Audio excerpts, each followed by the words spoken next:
然后就在我旁边故意很大声的说：“中国来的这个猪狗，他最好滚回中国去。”当时那种感觉真是想拿着一个瓶子把这个电视砸了。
结完婚之后，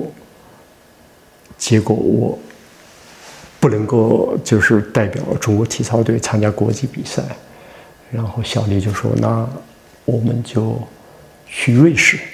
在瑞士你可以继续发展你的体操。”我们在中国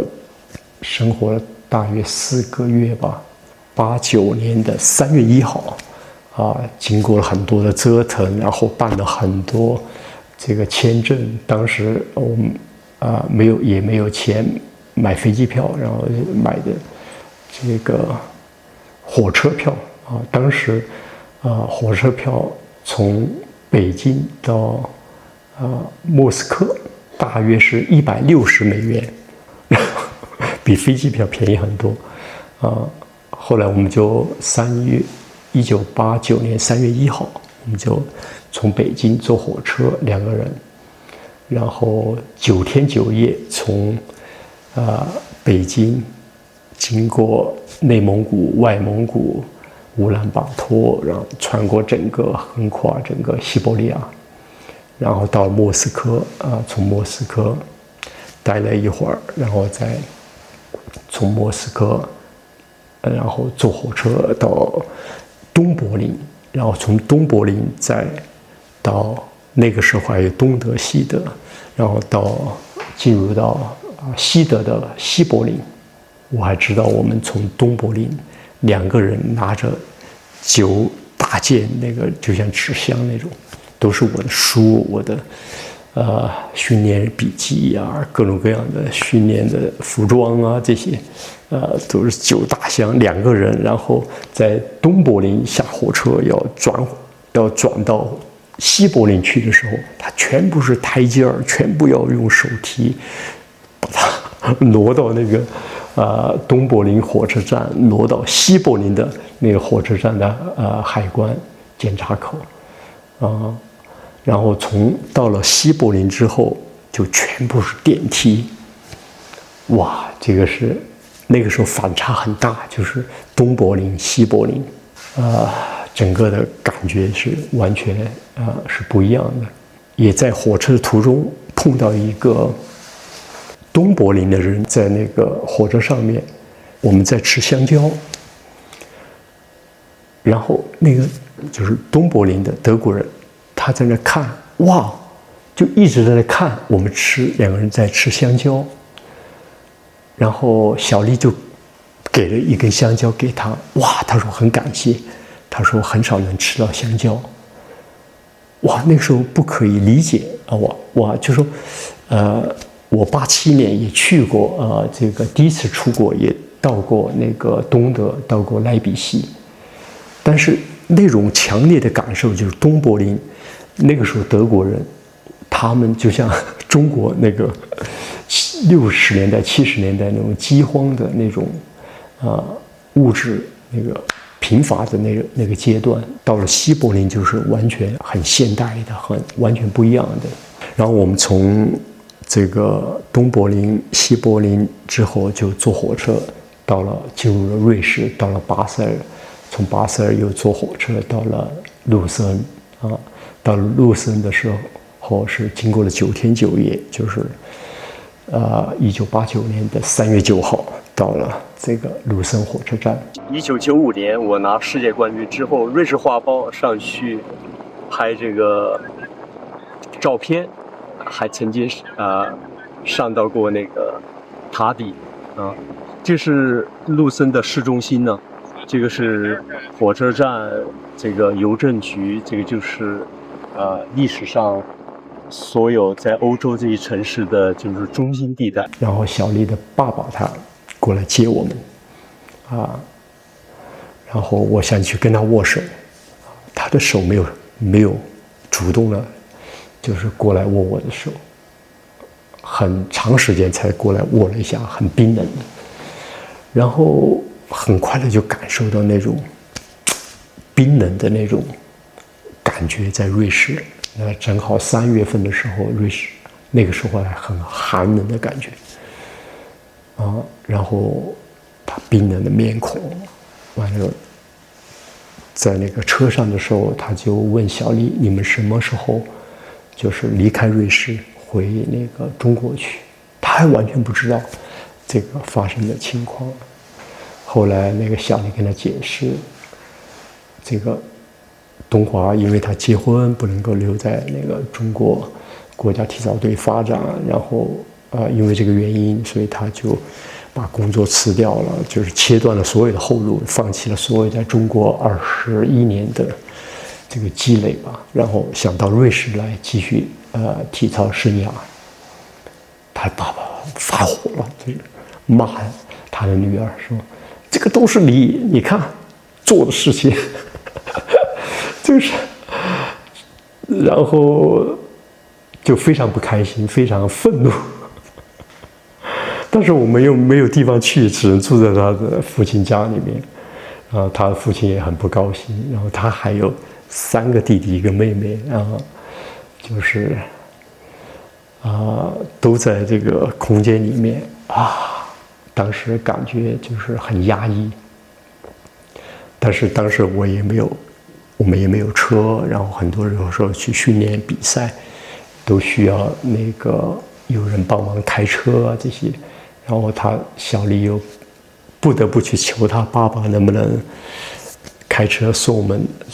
去东华去练习，然后去这个参加比赛这些。刚开始他的爸爸很不愿意，他爸爸以前是警察，属于那种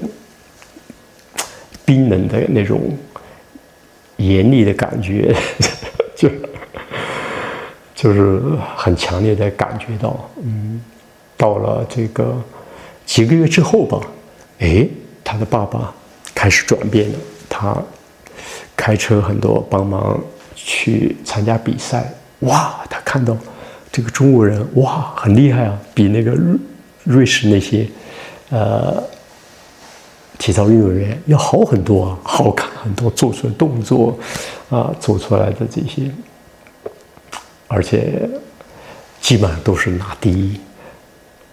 他慢慢就很自豪了。你看，这是我的女婿。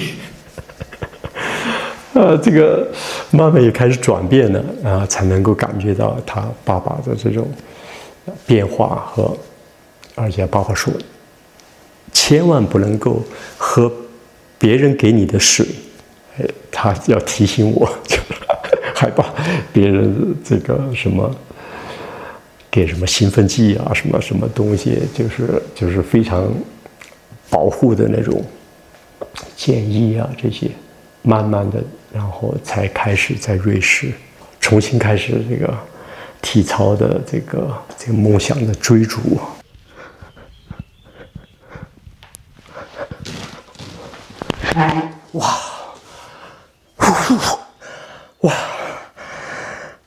很难这个动作。这个是布鲁斯利做的动作，史威斯特龙在他的洛奇第4季里面准备那个和俄罗斯人这个决战的时候练习的动作。布鲁斯利李小龙很厉害，他能够用2个手指做这个单臂的俯卧撑。我第一次1987年从中国出国到国外是去到莱比锡 Leipzig 1987年我还不到20岁，19岁的时候，夏天穿过那个莱比锡市中心广场的时候，突然有一个黑人小伙，然后对着我就是布鲁斯利，我不是很知道，因为只知道李小龙，不知道布鲁斯利是谁。布鲁斯利是谁？后来李小龙，李小龙，布鲁斯利，然后才知道那个布鲁斯利。以前我们在国内也知道，也稍微看过一些片段，只是一个印象。但是在一个陌生的第一次出国到欧洲，到那个时候还是比较封闭的东德，在东德的莱比锡，碰到一个非洲的小伙给我说布鲁斯利，然后这种震撼，这种就说一个人他的影响力，他的能量，能够越过国界，能够传到不同的国家，这个世界的各个角落那个时候才比较震撼哇。他是一个什么样的人，能够让一个黑人小伙能够叫出他的名字然后慢慢才会去关注这个李小龙也学习他的那个截拳道，他的这个习武的精神和他对那个人的能量的研究所以向李小龙致敬。så groß, Mann.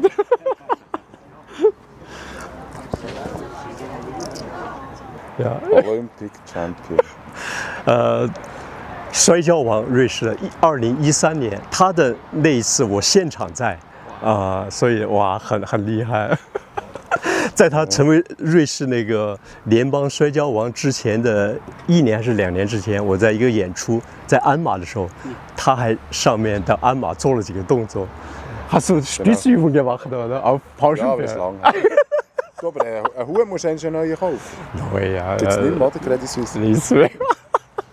Geschichte. Okay, alles Tschüss. Gute. Hey, mach's gut. Matthias, vielen herzlichen auch Respekt dafür. 就是瑞士比较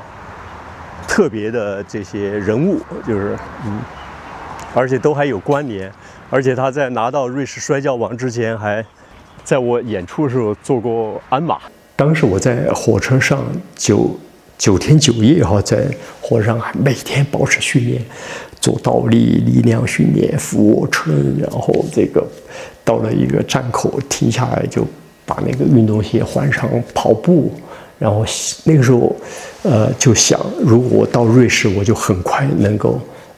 代表瑞士参加国际比赛，然后实现世界冠军、奥运冠军的梦想。那个时候觉得就是到了西方欧洲这些国家就能够实现这个自己的梦想，就能够获得自由，获得公平竞争的这个权利但是到了瑞士来的第一个印象就是小丽她的爸爸这个警察的那种冰冷的这种态度然后紧接着，然后瑞士国家体操队说我们不需要一个来自中国的体操运动员，即使他很优秀，当时他们评估过能够达到我这个级别，就是体操这个水平的。瑞士他们自己培养需要超过100万瑞士法郎如果现在算下来就是800万人民币就是培养这个到这个级别的付出的这个金钱的费用然后他们因为小丽是瑞士人，然后我和这个瑞士人结婚，他们免费得到一个他们不用付100万这个培养费的这个体操运动员，但是他们的观念当中，在瑞士体操是一个非常传统保守的，特别这些领导啊，这些就是协会的非常保守他们1988年、1989年那个年代的时候还很排外所以他们大多数除了少数支持我，大多数都是就是反对我，支持我就是加入到这个瑞士国家体操队。如果他们不接受我，他们也不提供工资待遇，也不提供比赛机会，不提供服装，就是把你排斥在就是他们在瑞士10个职业体操运动员的这个队伍当中，就得不到任何的支持。然后我才开始慢慢的明白，结果以前想象的这种西方的这种公平自由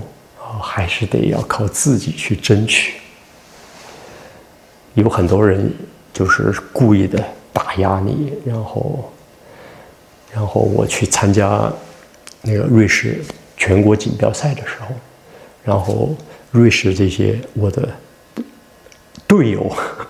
然后同时也是竞争对手了，然后就在我旁边，就直接故意很大声的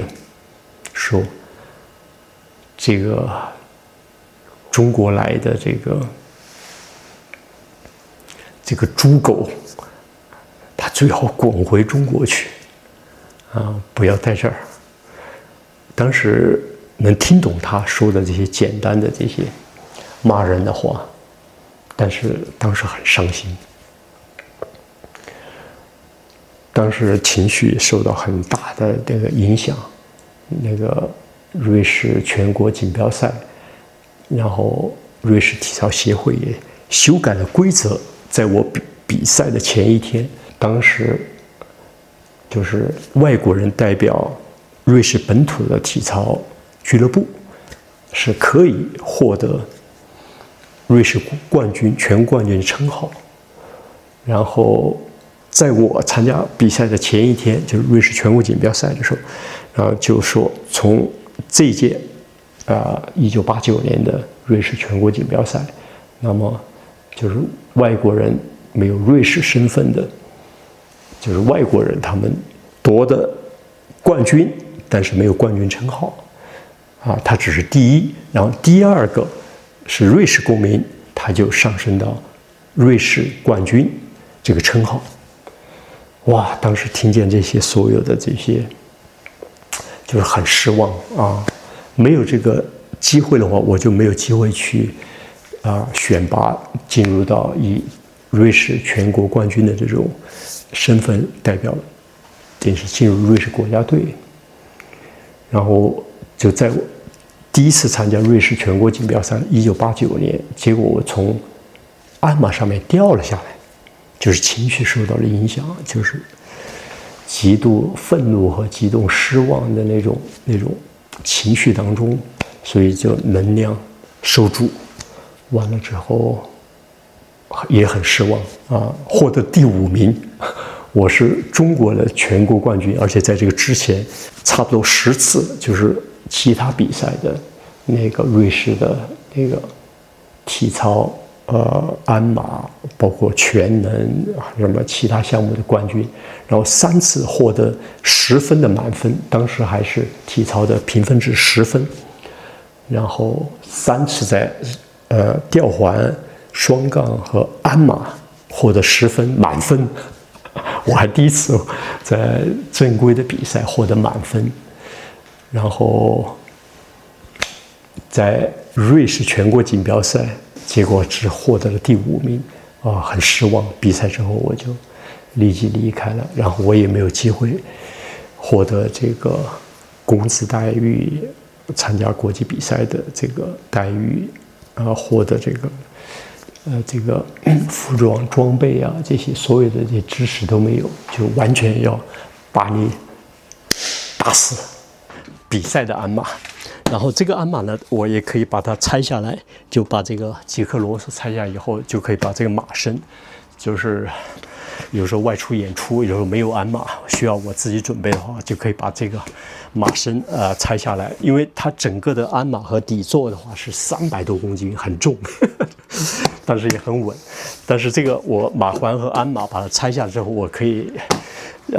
我那个楼下呢储藏室还有那个两只那个脚，可以把它安装上去，就可以，也可以使用这个鞍马，在家可以用在训练上面，外出也可以，这个用来做演出，或者他们有的时候他们那些组委会自己准备鞍马，他们自己去那个运输。但是我这个鞍马也可以在家，就是做那个在客厅那个地方，因为它太低，不能做的交叉这些动作，就可以在这儿做。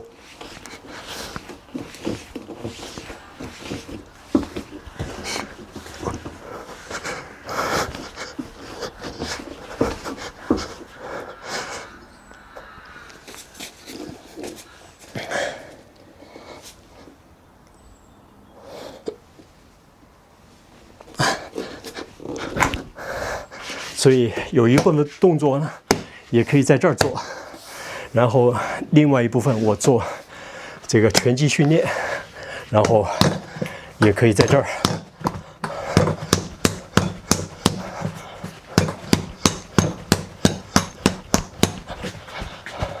很失望，觉得这个非常不公平，然后很多当地瑞士人也支持我，但是最后还是没有这个机会得到更多的支持。也有朋友写信给瑞士联邦主席，希望能够以专业人士的身份提早获得瑞士国籍，参加那个代表瑞士国家队。结果这个瑞士联邦政府正式写信回复说，李东华他要和所有的其他外国人一样，不能以运动员特别的身份，提早入籍瑞士，按照所有的外国人都一样，5年之后，才能够获得瑞士公民权的身份。哇，当时很失望，当时非常希望那个我最佳年龄参加1992年的巴塞罗那奥运会，结果我就是一个人在家买了台电视，然后本来是准备去巴塞罗那看那个体操比赛，结果太伤心了，后来也没有去，后来就买了台电视来看那个转播，然后当时看到这个体操的巴塞罗那1992年的奥运冠军2个人并列，也是后来我的直接竞争对手俄罗斯的谢尔博和这个北朝鲜的裴吉珠。我觉得我如果有机会的话，我也能够拿到奥运冠军，1992年但是我只能坐在这个地方看这个电视，当时那种感觉真是想拿着一个瓶子把这个电视砸了，那种愤怒，那种失望的感觉，就是没有办法控制就很失望。然后，所以我从89年一直到1994年5年时间里面，也没有工资待遇。我和职业选手一起训练8到10个小时每天，但是我唯一是没有工资待遇。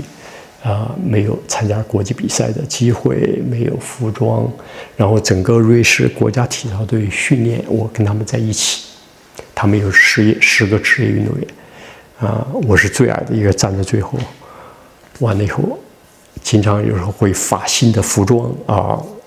Swiss 瑞士Adidas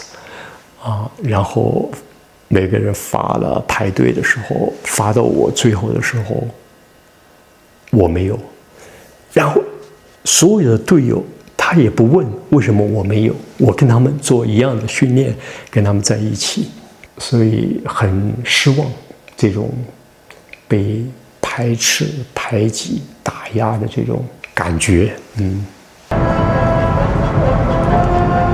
这首歌的歌词，我要从南走到北，我要从白走到黑，我要人们都看到我，但不知道我是谁。然后这个，在我刚到瑞士来，1989年的时候，我就感觉是我自己的写照走在这个瑞士这块陌生的土地上面。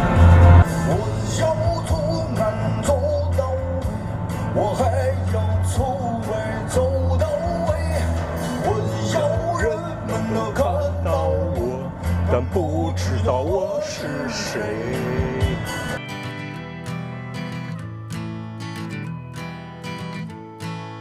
Working hard, making less. Some days are bad, bad are bad.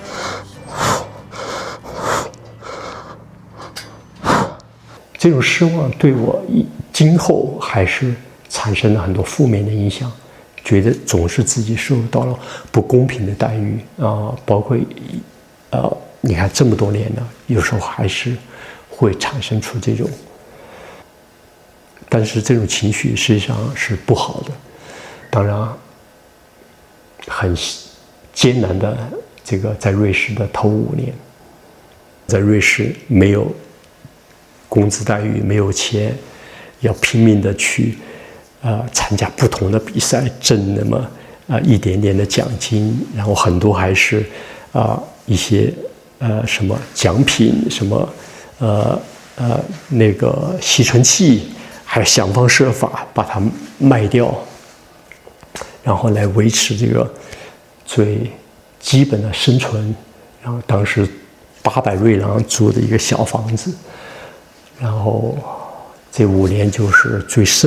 最低的生存状态，但是我还每天保持最高强度的练习，然后没有教练，然后自己后来买了一台摄像机，用摄像机来代替教练，然后自己去用磁带倒过去，来回倒去看自己的动作分析，然后改正。很多时候都准备要放弃了。那个时候小丽说：“哇，你已经坚持了3年了，4年了，还有1年就能够拿到瑞士公民权的身份。”那种感觉呢，就是像把那个孙悟空扔到了那个炼炉里面去，要把它融化，但是他能够挺住还能够不死还能够更强这种感觉就像蛇这个脱了一层皮，完全把这个艰难的这个过程能够熬过来脱胎换骨。就在家基本上把自己的就是140平方米的这个花园平台也可以做成了一个训练场，可以练习高尔夫的推杆，也是一个18洞的高尔夫推杆的练习，不同的距离，从半米、1米到15米，各种不同的距离。然后体操呢，我也可以这个简易的单杠和吊环，可以做一些力量训练。然后有4匹大小不同的鞍马，可以用来在家练习，还有一些练习腹背肌的一些器材，包括单杠，在那个家里面就可以在家也完成很多以前必须在体育馆里面完成的一些练习这些，所以还是很感恩、很幸运，我能够在这个完全不受打扰的这个最顶层的这个住家的花园平台上面，能够随时随地都可以进行练习、冥想、散步。现在后来再去看这个世界没有绝对的公平只有你的自己的心态去调整它。对于我来说呢，也是这5年在瑞士这么艰难，才专注于从这种尝试，从这种负面的这种情绪当中，尝试去改进，更多的投入到冥想、心理训练，然后意志上面的练习，使自己的意志和心理承受力能够更多的提高。虽然失去了很多参加国际比赛的机会，失去了参加巴塞罗那奥运会的机会，但是给后面夺得世界冠军、夺得欧洲冠军、夺得奥运冠军做了一个5年的一个铺垫。我重要的奖牌都在这儿这个是1987年我在上海获得中国全国冠军的这个金牌。对于我来说，我能够在中国能够当时超过李宁1987年我还不到20岁5月份的19岁半，就19岁的时候能够拿到中国的全国冠军，就最顶峰实际上当时中国冠军，如果我能超过李宁的话，我就有机会也能够拿到奥运冠军、世界冠军。这一面银牌是1987年10月，应该是在深圳，拿到全运会这个银牌。当时我是绝对实力可以拿到第一，而且发挥得非常好但是后来还是给了我一个第二，因为第一名是位天津的选手，是有我的前辈。他因为如果能拿到就是全运会冠军的话，能够分到一套房子。这些大师兄就给我说，应该要让给这个前辈，他很重要，他要分到一套房子所以我们就只能牺牲了，没有机会拿到中国全运会的金牌。当时实际上我是1987年5月份的全国冠军，就最好的，结果没有机会拿到这个全运会的冠军全运会冠军在中国当时是这个很重要的，它是每4年是5年举办一次，所以我是参加唯一的一次这个在上海举办，在深圳举办的1987年的全国运动会，所以很多这个体育的公平，所以有的时候很难说，还有很多内幕在里面。但是我很幸运，1987年凭自己的实力能够拿到中国鞍马的全国冠军。这面奖牌是金牌，是1994年中国杯体操比赛，在武汉超过了李小双，当时拿到了中国杯的体操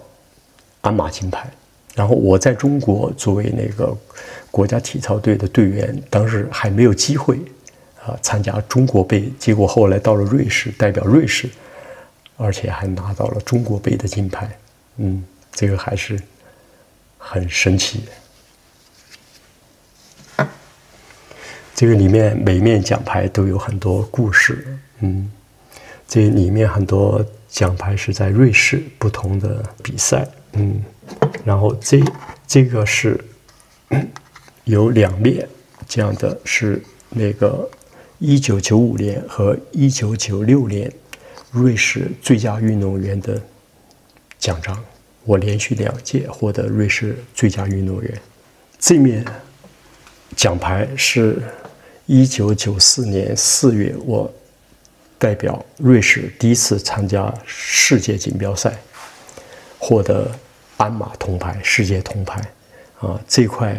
铜牌对我来说非常非常重要，因为我5年时间来到瑞士之后，没有机会代表中国，没有机会代表瑞士参加国际比赛。在就是整个国际的体操舞台上面，如果你5年没有这个出现在这个世界级别的比赛当中，裁判他就不认识你了，他就会很陌生，因为体操它是通过裁判的评分嘛，他就是自然的，他有一个印象分，你熟悉的人或者你知道人，他会印象会好一些，他会给你打分，稍微高一点点，那么高一点点就是第3、第2或者第1名的差别啊。当时我5年没有机会参加这个国际比赛，然后刚入籍瑞士，拿到瑞士护照啊，作为瑞士公民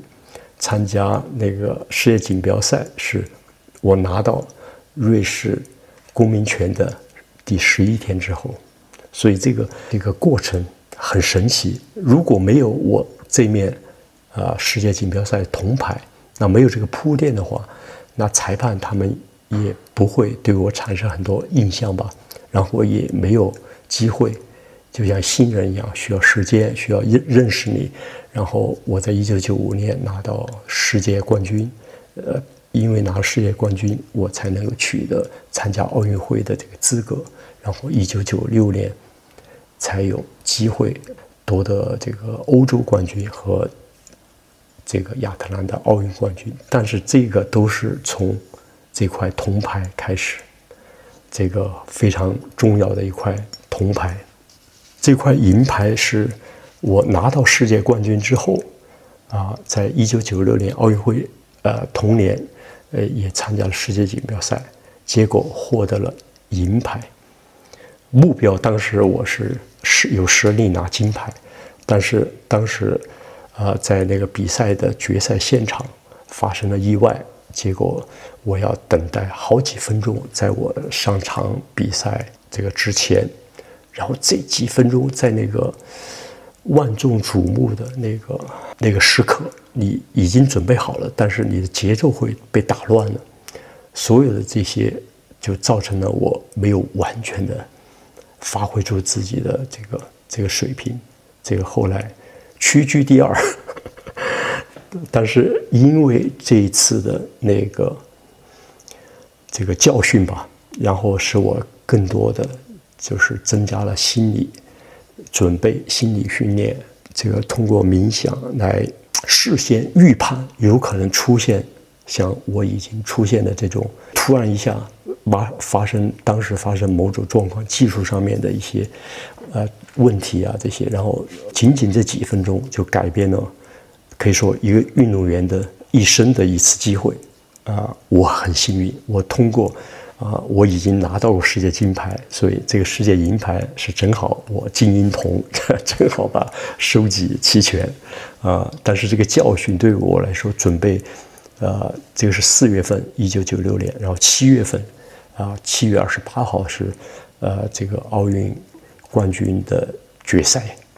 对我来说，这次的教训给我很多增加了，这是心理上面准备的教训，避免在奥运会的时候如果出现这种情况，我已经有了准备。所以这块银牌对我来说也是很特别。欧洲冠军的金牌是在1996年5月拿到世界银牌之后1个月之后参加在丹麦哥本哈根这个获得这个欧洲金牌。这个欧洲金牌对于准备1996年7月亚特兰大奥运会是非常重要的，因为当时的那些欧洲最主要的裁判他都在，然后我能够拿到欧洲金牌，这个洗刷了我1个月之前只获得那个世界银牌，所以这块欧洲金牌是非常重要的一个铺垫，对拿到这个奥运金牌。这个是在日本1995年10月夺得世界冠军，奥运金牌。1996年7月28号，这个经过了22年的这个奋斗，然后16岁那个时候就梦想尝试了4次奥运会，16年也就是，然后最后在29岁的时候这个而且还能够达到世界最顶峰的身体的状态和这个气场。我在奥运会的时候，我的就是整个人的状态、准备和整个的气场能量达到了我人生的最佳状态所做的冥想，所做的所有的气场的调度能够在这么紧张、那么压力这么大，想着手都会发抖的这种状态下面，我还能够发挥出就是完全非常好的，基本上接近完美的动作所以这个是非常难得的一种经历吧。也就像攀登喜马拉雅峰这个从2000米、3000米、4000米、5000米，到了最后8000多米最后还登上了顶峰就是那种感觉，就是登顶的那种感觉，就是人登上顶了，而且看到的风景是不一样的。所有的付出，所有的这个2次这个生命危险的受伤，这个双脚跟腱断裂，所有遇到了很多困难，这些都不值得一提了。在这个当时的那个时刻，拿到奥运冠军，完成我的动作，这个奥运冠军对于我来说，它实现了我人生我自己身心合一的一个状态，进入了这个状态，获得了这个成就。所以这个金牌当然也带给了我很多金钱，带给我很多地位，带给了我很多这个机会，但是它带给我最大的是我自身的一种对自身身心合一，不断的学习和不断的挑战自我的这种经历和这种反馈。所以我非常非常感恩我自己有这段经历，通过这个奋斗的过程，后来还得到了这个梦想的实现。而且通过这个梦想实现，能够看到在人生这个路途当中，很多不同的遇到了很多不同的人，遇到了拳王穆罕默德阿里，他还手拿着这块我获得的这块金牌在手上，当时他帕金森很严重，但是他拿到我这块金牌，然后看着这个金牌的时候，完全是平静的，然后眼睛也放射出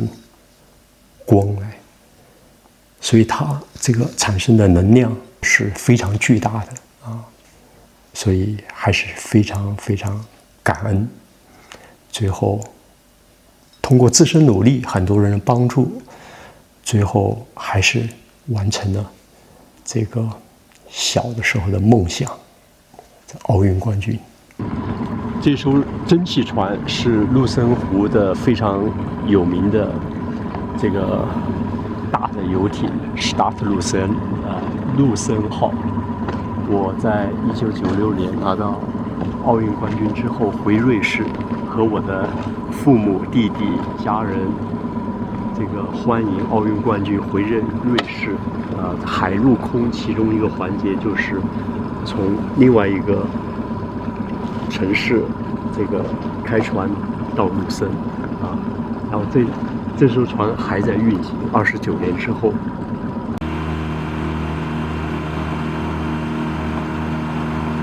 我父母非常引以我为傲，他们感觉很骄傲，他们很骄傲能够这个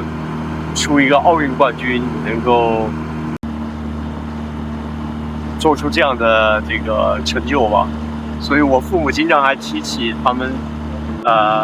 到瑞士来的点点滴滴。那当然是拿到奥运冠军之后的那天的这个庆祝，海陆空坐这个联邦主席的这个飞机和这个卢森号的这个蒸汽游轮，然后到这个卢森，就就停在这个码头。当时1996年，29年之前的时候，那我父母都还经常跟我提起，也很幸运那个时候有很多视频资料，那个瑞士电视台这个制作的影华纪录片都记录下这些当时的这些历史片段。虽然代表了瑞士获得这个奥运冠军，但是我还是非常感恩我培养我的成都业余体校、四川省队、中国国家体操队，在那我打下了坚实的这个基础，和我的这个金牌这个柜子放在一起的，还有就是浓浓的刚去世的时候，从他那个头发上面剪下来的这个头发，这是他的头发。